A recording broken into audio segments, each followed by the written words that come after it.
I'm Chiara Bartolozzi, the responsible of the research line Event-Driven Perception for Robotics at the Italian Institute of Technology.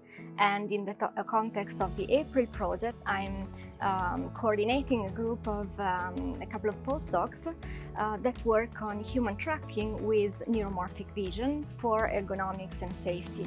Neuromorphic vision is a technology that is inspired on how biology perceives our surrounding and is taking a lot of interest also in industrial environments. Specifically, neuromorphic vision sensors work in a way that react to changes in the environment whenever something is moving or whenever the camera is moving.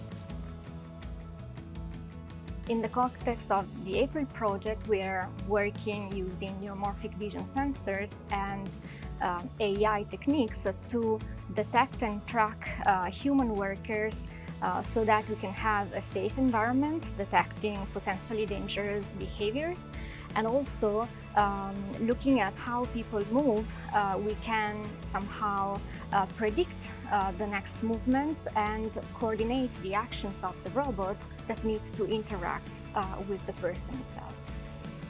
The research and technological question that we tried to answer in April is to understand how artificial agents can collaborate with human workers. The idea is that we not only look at the human worker as a partner, but also we try to better understand the inner state, the level of cognitive load, and the level of engagement during the working activities.